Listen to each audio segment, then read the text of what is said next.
ሰላም ጤና ይስጥልን። ይህ የሀገር ውስጥና የውጭ መረጃዎችን የምናቀርብበት የባሚ ቻናል ነው። ዛሬ በአውሮፓ ዙሪያ በሚሊዮኖች የሚቆጠሩ ሰዎችን ትኩረት የሳበ አስደናቂ የስነ ፈለክ ታሪክ ይዤላችሁ መጥቻለሁ። ይኸውም የ2026 የፀሐይ ግርዶሽ ሲሆን ቪዲዮውን ከመጀመራችሁ በፊት አዳዲስና ወቅታዊ መረጃዎችን ለማግኘት ይህን ቪዲዮ ላይክ ማድረግ፣ ቻናሉን ሰብስክራይብ ማድረግ እንዲሁም የማስታወቂያውን ደውል መጫን እንዳትረሱ። ወደ መረጃችን ስንገባ በትላንትናው ዕለት ሰኔ 6 ወይም ኦገስት 12 በዩናይትድ ኪንግደም እና በአውሮፓ የሚገኙ በሚሊዮኖች የሚቆጠሩ ሰዎች አስደናቂ የፀሐይ ግርዶሽ ተመልክተዋል። በዩናይትድ ኪንግደም ሰዎች ከፊል የፀሐይ ግርዶሽን ያዩ ሲሆን ጨረቃ በብዙ አካባቢዎች ከ90 በመቶ በላይ የሚሆነውን የፀሐይ ክፍል ከልለዋለች። ነገር ግን በስፔን፣ አይላንድ፣ ግሪንላንድ፣ ሰሜናዊ ሩሲያና ፖርቹጋል የሚገኙ ሰዎች ሙሉ የፀሐይ ግርዶሽን ለመመልከት ችለዋል።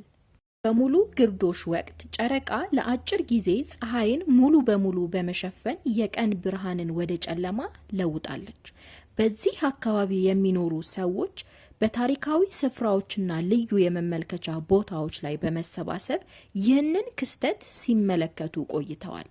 ፀሐይ ግርዶሽ የሚከሰተው ጨረቃ በፀሐይና በምድር መካከል ስታልፍ የተወሰነውን ወይም አብዛኛውን የፀሐይ ክፍሎች ስትሸፍን ሲሆን 2026ቱ ግርዶሽ እንደ አውሮፓ፣ አፍሪካ፣ ካናዳና አሜሪካ ክፍሎች ያሉ ሰፊ አካባቢዎችን ጨምሮ ከፊል ግርዶሽ ሆኖ ታይቷል። ይህ የፀሐይ ግርዶሽ በአውሮፓ ለሚገኙ ሰዎች እጅግ በጣም ጠቃሚ ነበር ተብሏል።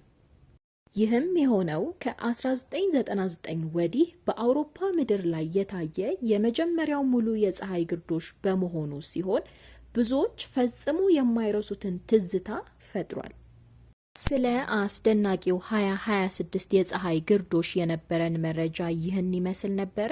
ለነበራችሁ ቆይታ እናመሰግናለን። ከዓለም ዙሪያ አዳዲስ፣ አስተማማኝ፣ ወቅታዊ መረጃዎችን ለማግኘት ቪዲዮውን ላይክ ማድረግ፣ ቻናሉን ሰብስክራይብ ማድረግ እንዲሁም የደውል ምልክቷን መጫን እንዳትረሱ።